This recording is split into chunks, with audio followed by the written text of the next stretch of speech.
పాత నిబంధన గ్రంథంలో ఉన్నటువంటి శిలువ ఛాయలను చూస్తూ మనము కల్వరి యొద్దకు ప్రయాణం చేస్తా ఉన్నాం. ఈ శిలువను గురించినటువంటి వృత్తాంతంలో యేసుక్రీస్తు ప్రభువారిని అప్పగించినటువంటి ఇస్కరియోతు యోధా గురించి మనం తప్పకుండా ఆలోచన చేస్తాం.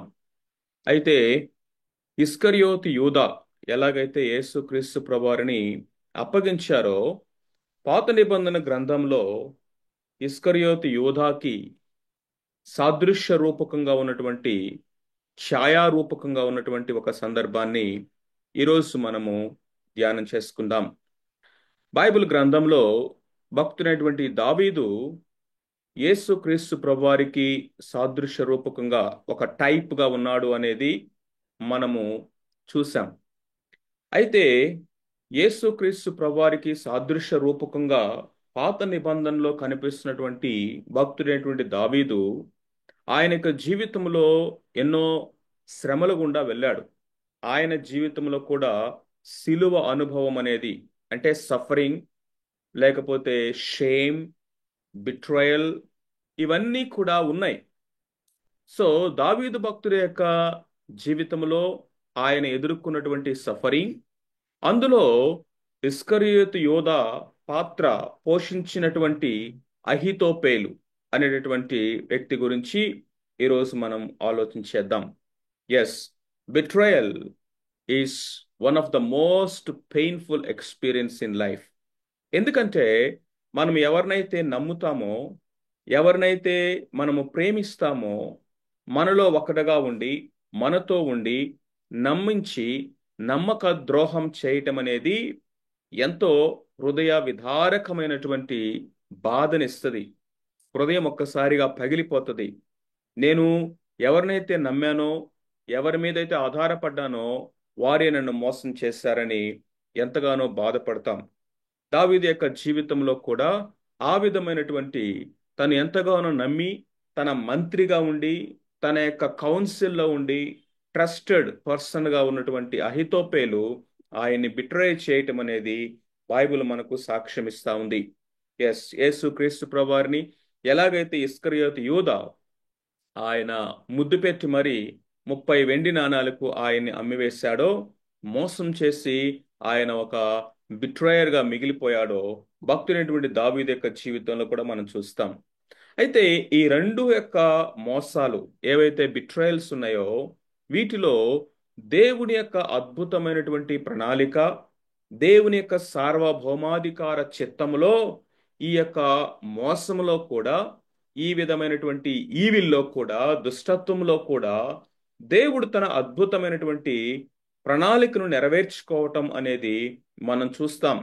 కాబట్టి మన దేవుడు ఆయన కీడును మేలుగా మార్చే దేవుడని, శాపాన్ని ఆశీర్వాదంగా మార్చగలిగిన దేవుడని, అంతేకాకుండా తన సార్వభౌమాధికార చిత్తంలో మనుషుల యొక్క దుష్ట ఆలోచనలు సైతము తన యొక్క అనంతకాల చిత్తంలో ఆయన ఉద్దేశాలు నెరవేర్చుకోవడానికి వాడుకుంటాడనేది మనకి సుస్పష్టం అవుతా ఉంది. The betrayal of David by Ahithophel. అహితోపేలు ఏ విధంగా దావీదును బిట్రే చేశాడు, మోసం చేశాడు అనేటువంటి విషయాన్ని సమూయేలు 2వ గ్రంథము 15వ అధ్యాయం నుంచి 17వ అధ్యాయం వరకు మనం చూసినట్లయితే అక్కడ కనిపిస్తుంది. అసలు ఎవరు ఈ అహితోపేలు అని గనక మనం చూసినట్లయితే, అహితోపేలు ఆ దావీదు యొక్క కౌన్సిల్ మెంబర్ గా ఉంటున్నట్లుగా సమూయేలు 2వ గ్రంథం 16వ అధ్యాయం 23వ వచనం మనకు తెలుస్తా ఉంది. తను ఒక ట్రస్టెడ్ అడ్వైజర్ గా ఉంటా ఉన్నాడు. మంత్రి అని బైబిల్ ఆయన గురించి సెలవిస్తా ఉంది. దావీదు యొక్క ఒక ఒక అడ్వైజరీ కమిటీలో, లేకపోతే ఒక కౌన్సిల్లో ఉన్నటువంటి ఒక మెంబర్. అంటే దావీదు అతని యొక్క కౌన్సిల్స్ ని తీసుకునేవాడు, అంటే దైవ వాక్కుగా తీసుకునేవారు అన్నటువంటి మాటను కూడా మనము ఇక్కడ చూస్తాం. దావీదును ఆ తర్వాత అబ్షాలోం కూడా అహీతోపేలు యొక్క వర్డ్స్ అంట as if it is the oracles of God అన్నట్లుగా వాళ్ళు తీసుకున్నారట. అంతగా అతని మీద ఆధారపడ్డారు. ఆ విధమైనటువంటి విజ్డమ్ ని, ఆ విధమైనటువంటి ఆ యొక్క డిపెండెన్సీస్ ని కనపరిచాడు. అలాంటి వ్యక్తి ఎప్పుడైతే దావీదుకు ఎదురుగా తిరుగుబాటు చేసి తన తండ్రినే చంపడానికి ప్రయత్నం చేసి దావీదు రాజ్యాన్ని విడిచి పారిపోయినప్పుడు అబ్షాలోముతో కలిసి దావీదును చంపడానికి ప్లాట్ చేసేటటువంటి ఆ ప్రణాళికలో ఇప్పుడు చీఫ్ కౌన్సిల్ మెంబర్గా లేకపోతే అడ్వైజరీ మెంబర్గా ఇప్పుడు అహీతోపేలు అబ్షాలోముతో కలవటము మనం చూస్తాం. మేబీ అబ్షాలోముతో కలవడానికి దావీదును చంపేటటువంటి ఈ యొక్క ప్రణాళికలో అహీతోపేలు ఈ విధమైన ఆలోచన చేయడానికి దాని వెనక ఒక కుట్ర కోణము లేకపోతే ఒక పగ తీర్చుకునేటటువంటి ఆలోచన అహీతోపేలు కలిగి ఉన్నాడని మనం అనుకోవచ్చు. ఎందుకంటే అహీతోపేలు బెర్షెబాకి బంధువు అవుతాడు, గ్రాండ్ ఫాదర్ అవుతాడు. ఆ విషయాలు మనం లేఖనాల్లో చూడొచ్చు. మేబీ దావీదు బెర్షెబా విషయంలో చేసినటువంటి దానికి అవకాశం దొరికింది, ప్రతీకారం తీర్చుకుందాం అన్నట్లుగా అతడు మోసం చేయడానికి అదును చూసి ఇక్కడ చేరాడేమో అనిపిస్తుంది. అలాగే భక్తుడైనటువంటి దావీదు కూడా అహీతోపేలు అబ్షాలోముతో చేరాడు.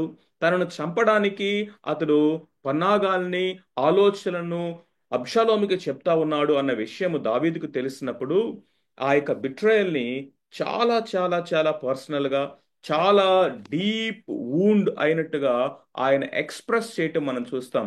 కీర్తనల గ్రంథము 41వ కీర్తన 9వ వచనాన్ని కనుక చదివినట్లయితే, నేను నమ్ముకొనిన నా విహితుడు అంటే మంచి హితుడు నా ఇంట భోజనము చేసిన వాడు నన్ను తన్నుటకై తన మడిమను ఎత్తెను. Look at this. నా ఇంట భోజనము చేసిన వాడు నాతో సహోదరుడుగా స్నేహితుడుగా మంచి స్నేహితుడుగా ఉండి మోసం చేయడానికి నన్ను తన్నుటకై తన మడిమను ఎత్తెను అని భక్తుడైనటువంటి దావీదు చెప్తా ఉన్నాడు. అఫ్ కోర్స్ ఇది ప్రవచనాత్మకంగా యేసుక్రీస్తు ప్రభువారి యొక్క విషయంలో ఇస్కరియోతు యోధా విషయమై ఏ విధంగా నెరవేర్చబడింది అనేది తర్వాత మనము చూస్తాం. ఈ పరిస్థితిలో దావీదు యెరూషలేమును విడిచిపెట్టి పారిపోయాడు. తన భార్యలను పిల్లలను తీసుకొని వెళ్ళిపోయాడు. ఆ ఇంటిని కావల కాయుటకు కొంతమంది ఉపపత్నులను మాత్రమే అక్కడ ఉంచి దావీదు వెళ్ళిపోవటం మనం చూస్తాం. అయితే ఈ యొక్క అహీతోపేలు అబ్షాలోముకు ఏమని సూచన ఇచ్చాడు అంటే, నీ యొక్క తండ్రిని చంపడానికి ఇది ఒక మంచి అదును అని దావీదు యొక్క మర్డర్ విషయమై ఒక ప్లాన్ చెప్తాడనమాట. అయితే దేవుడు అహీతోపేలు యొక్క ఆలోచనని తిప్పివేయటము మనం చూస్తాం. అహీతోపేలు యొక్క ఎండ్ ఎలా ఉంది?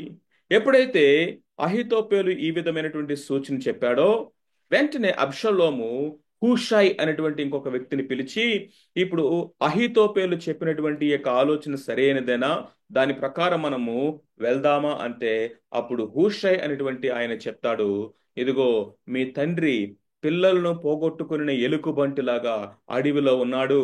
అతని యొక్క పరాక్రమము అతనితో ఉన్న వాళ్ళ యొక్క పరాక్రమము బలం ఏంటో నీకు తెలుసు.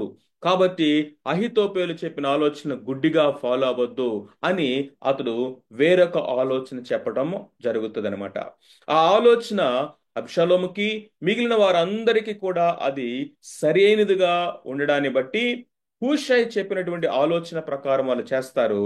ఎప్పుడైతే అహీతోపేలు తన ఆలోచన సఫలము కాలేదని, తన మాట అబ్షాలోము వినలేదు అనే విషయాన్ని ఎరిగి వెంటనే ఇంటికి వెళ్ళి ఉరి పెట్టుకొని చచ్చిపోవటం మనం చూస్తాం.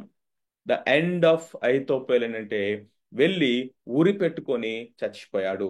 సో ఎవరి అహీతోపేలు ఏ విధంగా మోసం చేయడానికి దావీదు యొక్క హృదయాన్ని బద్దలు చేసిన వాడుగా, బిట్రే చేసిన వాడుగా ఉన్నాడు.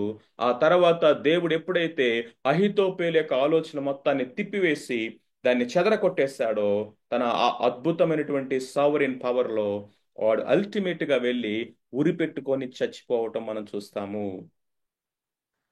ఇది యేసుక్రీస్తు ప్రభువారిని యూదా మోసం చేసి అప్పగించిన దానికి సాదృశ్య రూపకంగా కనిపిస్తా ఉంది. So Ahithophel is a type of Judas Iscariot and David was a type of Jesus Christ. అహీతోపేలు ఇస్కరియోతు యూదాకి అక్కడ సాదృశ్య రూపకంగా ఛాయారూపకంగా కనిపిస్తే, దావీదు ప్రభు అయినటువంటి యేసుక్రీస్తు వారికి సాదృశ్య రూపకంగా కనిపిస్తా ఉన్నాడు. ఇస్కరియోతు యోధా ఎవరు? 12 మంది శిష్యుల్లో ఒకడు. దేవుడు ఆయన నమ్మి తనకు ఒక డబ్బు సంచి అప్పగించాడు. ఆయన ఆ ఆ ఆ దొంగగా ఉండి తను ఆ డబ్బును దొంగిలిస్తూ ఉండేవాడని కూడా మనకి యోహాను సువార్త 12వ అధ్యాయం 6వ వచనంలో మనం చూస్తాం. అయితే యేసుక్రీస్తు ప్రభువారిని అమ్మివేయడానికి 30 వెండి నాణాలకి వెళ్ళి అతడు ఆ ఒక ఒక డీల్ సెట్ చేసుకొని వచ్చినట్లుగా మనకు లేఖనం తెలియజేస్తా ఉంది. సో యేసుక్రీస్తు ప్రభువారు కూడా మనం చూసినట్లయితే ద పెయిన్ ఆఫ్ బిట్రయల్ ని ఆయన ఫీల్ అయ్యాడు. Jesus felt the deep pain of being betrayed by one of his closest. ఎందుకంటే ఆ ప్రభురాత్రి భోజనం ద లాస్ట్ సప్పర్ లో యేసుక్రీస్తు ప్రభువారు కీప్ ఆన్ రిపీటెడ్ గా మీలో ఒకరు నన్ను అప్పగించబోతున్నారని, లేకపోతే ఆ ఆయన ఆ యొక్క బిట్రయల్ ని రిపీటెడ్ గా తెలియచేయటం మనం చూస్తాం. అంతేకాకుండా ఆ వ్యక్తి ఎవరో కూడా తెలియచేశాడు ఇండైరెక్ట్ గా. అక్కడ ప్రభు యొక్క ప్రేమ, ఇస్కరియోతు యోధ కనీసం ఆ టైంలోనైనా సరే మారు మనసు పొందుతాడేమో, కన్ఫెస్ అవుతాడేమో అనేటువంటి ఆయన యొక్క కన్సర్న్ మనం చూడగలం. కానీ ఇస్కరియోతు యోధ అల్టిమేట్ గా ఏం చేశాడు? యేసు క్రీస్తు ప్రభువారిని ముద్దు పెట్టి మరి చెలికాడా అని పిలిచాడు ప్రభు. ముద్దు పెట్టి అప్పగించినటువంటి వాడిని మై ఫ్రెండ్. ఓ చూసారా, ఒక సింబల్ ఆఫ్ ఫ్రెండ్షిప్ కి సూచన కిస్ అనేది. అయితే ఆ కిస్ లో ఎంత బిట్రయల్ ఉంది, ఎంత పాయిజన్ ఉంది, ఎంత ఎన్వి ఉంది, ఎంత ఒక రకమైనటువంటి వెనక ఒక స్కీమ్ అండ్ ప్లాటింగ్ అనేది ఉంటా ఉందో మనము చూడగలుగుతాము. ముద్దు పెట్టి ఒక స్నేహితుని అప్పగిస్తా ఉన్నావా అని ప్రభు అక్కడ చెప్పటం మనము చూస్తా ఉంటాం. Despite the betrayal Jesus called him friend. That is a beauty. అతను అప్పగించడానికి వచ్చిన, ఏమి చేయాలని వచ్చాడో యేసు ప్రభు వారికి తెలుసు. అయినా కానీ అక్కడ ప్రభు అతన్ని స్నేహితుడా అని పిలుస్తా ఉన్నాడు. దాంట్లో మనము ఆ యొక్క సఫరింగ్ లో కూడా దేవుని యొక్క కృపను మనం చూస్తాం. We know what's the end of Judas. ఇస్కరియోతు యోధ ఏ విధంగా తను ఆ రిమోర్స్ అంటే రిగ్రెట్ అయ్యాడు, లేకపోతే రిమోర్స్ ఫీల్ అయ్యాడు, కానీ రిపెంట్ అవ్వకుండా వెళ్ళి ఉరి పెట్టుకొని చచ్చాడు. తిరిగి తన వెండి నాణాలు వెళ్ళి ఇచ్చేద్దాం అనుకున్నాడు, వాళ్ళు రిజెక్ట్ చేశారు. అహీతోపెలు ఎలాగైతే తను ఉరి పెట్టుకొని చనిపోయాడు, ఇస్కరియోతు యోధ తను ఉరి పెట్టుకొని చనిపోయాడు. అయితే దీంట్లో మనము ఏమి నేర్చుకుంటాం? The lessons from these two betrayals. మొట్టమొదటి కనుక చూసినట్లయితే బిట్రాయల్ ఈజ్ పెయిన్ఫుల్. మన యొక్క జీవితాల్లో కూడా చూసినట్లయితే అనేక సార్లు మనం కూడా మోసపోతా ఉంటాం. ఎందుకంటే మనము నమ్మిన వాళ్ళు మనల్ని మోసం చేస్తారు. అది సొంత ఇంటి వారు కావచ్చు, రక్త సంబంధికులు కావచ్చు, ఫ్రెండ్స్ కావచ్చు, లేకపోతే వర్క్ ప్లేస్ లో కావచ్చు, మరికొన్నిసార్లు అది సంఘములో కూడా కావచ్చు, చర్చ్ లో కూడా కావచ్చు. నాకు తెలుసు అనేకమైనటువంటివి ఆ విధమైన సంఘటనలు నేను ఎరుగుదును. చర్చ్ లో నా మనీ విషయంలో, ఫైనాన్స్ విషయంలో కానీ, లేకపోతే మాట విషయంలో మన పక్షముగా నిలబడి సత్యాన్ని చెప్పవలసిన టైంలో వారు బిట్రే చేయటము, లేకపోతే వెనకడుగు వేసి నాకెందుకు లేని మౌనంగా ఉండటము, అలాంటి పరిస్థితులు చూసినప్పుడు హార్ట్ బ్రేక్ అయిపోతుంది. చాలా కృంగిపోతాం. అరే, వీళ్ళు కూడా నన్ను వదిలేశారా, ఇలాంటి వాళ్ళతోనే నేను ఫ్రెండ్షిప్ చేసింది, ఇలాంటి వారు నేను నమ్ముకుంది అని మనము కృంగిపోవడానికి అవకాశం ఉంది. అయితే మనకు దేవుని యొక్క వాక్యము ఏమి తెలియచేస్తా ఉంది? దేవుని ప్రేమించే వారికి, అనగా ఆయన సంకల్పం చెప్పున పిలువబడిన వారికి మేలు కలుగుటకై సమస్తమును సమకూడి జరుగుచున్నవి. God is in control. అహితోపేలు దావీదును మోసం చేశాడు. అబ్షలోము పక్షముగా చేరి అదును దొరికింది కదా అని దావీదును చంపడానికి ఒక అద్భుతమైన స్కెచ్ వేశాడు. అయితే దావీదు ప్రార్థన చేశాడు. అహితోపేలు యొక్క ఆలోచనలను కొట్టివేయమని ప్రార్థన చేశాడు. ఆ ప్రార్థన ఆయన విన్నాడు. చూడండి, ఆ ఆ ప్రార్థన విని అహితోపేలు యొక్క ఆలోచనలు కొట్టివేశాడు.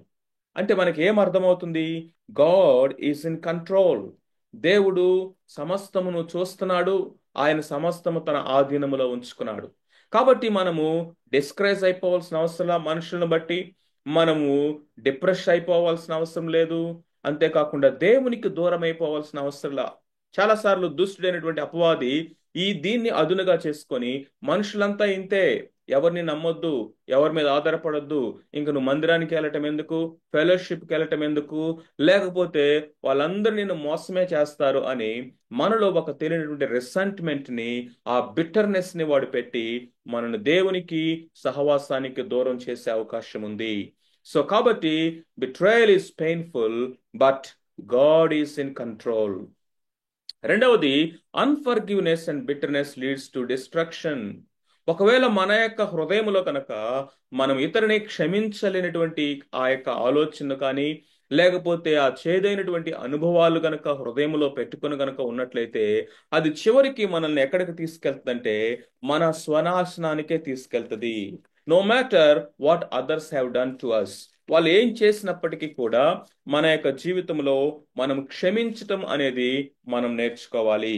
సిలువ మనకు నేర్పిస్తున్నటువంటి ఒక అద్భుతమైనటువంటి వర్చ్యూ, లేకపోతే సత్యం ఏంటంటే యేసుక్రీస్తు ప్రభువారు సిలువ మీద ఆయన తీర్పును, పగను, రివెంజ్ ని, వెంజెన్స్ ని ఆయన ప్రొనౌన్స్ చేయలేదు, కానీ ఫర్గివ్నెస్, తను పొడిచిన వారిని, ముఖం మీద ఉమ్మి వేసిన వారిని, సిలువకు అంటుకొచ్చినటువంటి వారిని సైతం ఆయన చూస్తూ, ఆయన హేళన చేస్తూ గేలు చేస్తున్న వారిని చూసి ఆయన చెప్పిన మాట ఏంటంటే, తండ్రి వీరేమి చేయుచున్నారు వీరెరుగురు, వీరిని క్షమించమన్నాడు. ఎఫ్ఎస్సి 4:31 నుంచి కనుక మనం చూసినట్లయితే, సమస్తమైన ద్వేషము, కోపము, క్రోధము, అల్లరి, దూషణ, సకలమైన దుష్టత్వమును మీరు విసర్జించుడి. ఒకని ఎడల ఒకడు దయ కలిగి కరుణాహృదయులై క్రీస్తునందు దేవుడు మిమ్మును క్షమించిన ప్రకారము మీరును ఒకరినొకరు క్షమించుడి. క్రీస్తునందు దేవుడు మిమ్మును క్షమించిన ప్రకారము, అది నెంబర్ క్వాంటిటీ విషయంలో కావచ్చు, క్వాలిటీ విషయంలోనూ కావచ్చు. ఎంతవరకు క్షమించాలి, ఎన్నిసార్లు క్షమించాలి అనేటువంటి ఆ ప్రశ్నలకి ప్రభువు పేతురుతో చెప్పినటువంటి సమాధానం మనందరికీ తెలుసు. కాబట్టి క్షమించడం ద్వారానే మనము జయిస్తాము.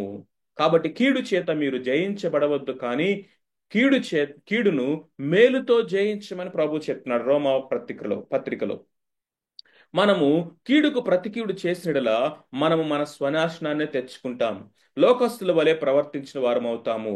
కాబట్టి మనకు ముందున్నటువంటి అనేకమైనటువంటి ఎగ్జాంపుల్స్, జెసికా పగడాల ఆమె చెప్పిన మాటను మనం చూసినప్పుడు, నా భర్త విషయంలో జరిగినటువంటి ఏదైనా సరే దాని విషయంలో వారిని నేను క్షమిస్తా ఉన్నానని చెప్పగలిగింది.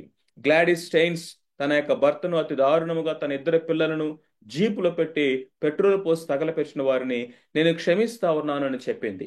క్షమించడం ద్వారా వారు శత్రువుల యొక్క హృదయాలను సైతం కూడా గెలుచుకోగలిగారు. సో కాబట్టి సిలువలో మనం నేర్చుకున్నదంటే, betrayal is painful but God is in control. అలాగని చెప్పేసి మన హృదయంలో క్షమించలేనటువంటి, లేకపోతే చేదైనటువంటి ఆ పాత అనుభవాలను హృదయంలో పెట్టుకోవటం వలన మనమే మన యొక్క ఆత్మీయ జీవితాన్ని నాశనం చేసుకుంటాం. Jesus is our king, true king, who faced betrayal for us. మన కొరకు మన ప్రభువు ఆ యొక్క మోసాన్ని, లేకపోతే ఆ విధమైనటువంటి అప్పగింతను ఆయన అనుభవించాడు. ఆయన తృణీకరించబడ్డాడు. మన కొరకై ఆయన ఆ యొక్క బిట్రయల్ ని అనుభవించాడు. సో కాబట్టి వాట్ ఈస్ ద కంక్లూషన్? మనము ఈ యొక్క అహీతోపేలు ఇస్కరియోతు యోధాకు సాదృశ్య రూపకంగా, షాడోగా ఉన్నటువంటి ఈ యొక్క విషయంలో మనం నేర్చుకునేటువంటి పాఠం ఏంటి? జీవితంలో గుర్తుపెట్టుకోండి, మనల్ని మోసం చేసే వాళ్ళు మన చుట్టూ ఉంటారు. కాబట్టి మనము దానిని బట్టి మనుషులకు కానీ, దేవునికి కానీ, సహవాసానికి కానీ ఎప్పుడు దూరం అవ్వద్దు. క్షమించటం అనేది సిలువ మనకు నేర్పించినటువంటి సుగుణం. మనకంటే ముందు మన రాజే, మన ప్రభువే ఆ భయంకరమైనటువంటి ఆ మోసాన్ని మన కోసం పొందాడు. కాబట్టి ఆయన అడుగుజాడల్లో మనము నడుద్దాం. Both David and Jesus were betrayed but neither was defeated. వారిలో ఎవరు కూడా ఓటమి చెందలేదు. బిట్రయల్ అనేది డిఫీట్ కాదు. దావీదును మోసం చేయడానికి అహీతోపెలు ట్రై చేశాడు. ఆ తర్వాత అబ్షలోమే చచ్చిపోయాడు. తిరిగి మరలా దావీదు ఆ యొక్క రాజు యొక్క భవనంలోనికి వచ్చాడు. తిరిగి మరలా సింహాసనం మీద కూర్చున్నాడు. ఇస్కరియోతు యోధ యేసుక్రీస్తు ప్రభువుని బిట్రే చేశాడు, సిలువకు అప్పగించాడు, లేకపోతే సిలువ వేయి వారికి అప్పగించాడు. కానీ సిలువ వేయబడటానికి ఆయన వచ్చి పునరుద్ధానుడిగా తిరిగి మరలా పరలోక సింహాసనాన్ని ఆయన అధిష్ఠించాడు. David was restored to his throne. Jesus rose from dead and ఆ మనందరికి కూడా రక్షణ ఆయన అనుగ్రహించాడు. If you experienced betrayal, trust in God's plan. దేవుడి యొక్క ఉద్దేశాలని, ప్రణాళికల్ని, ఆయన యొక్క కంట్రోల్ని మనము నమ్మాలి. ఆయన యొక్క సావరిన్ ప్లాన్స్ ని మనం నమ్మాలి. అయితే ఫర్గివ్, క్షమించటం అనేది మనం నేర్చుకుందాం. ఈ మాటలు వింటూ ఉన్నప్పుడు పరిశుద్ధాత్మ దేవుడు మీకు ఎవరినైనా జ్ఞాపకం చేస్తా ఉన్నాడా? ఏదైనా సిట్యువేషన్ తీసుకొస్తున్నాడా? మన జీవితంలో ఒక వ్యక్తి లేకపోతే ఒక పర్టికులర్ పరిస్థితిలో మనం మోసగించబడటము, బిట్రే చేయబడటము, అలాంటి పరిస్థితిలో ఆ రిసెంట్మెంట్ ని, ఆ బిట్టర్నెస్ ని, ఆ అన్ఫర్గివింగ్ స్పిరిట్ ని ఇంకా మనం కలిగి ఉన్నామేమో. Let us leave it today. Remember that God is in control. God is in control. ఆయన ప్రతి కీడును మేలుగా మార్చగలడు. ప్రతి శాపమును ఆశీర్వాదముగా మార్చబడడు. మానవుల యొక్క బిట్రేయల్స్ ని మన జీవితంలో బ్లెస్సింగ్స్ గా ఆయన మార్చగలడు.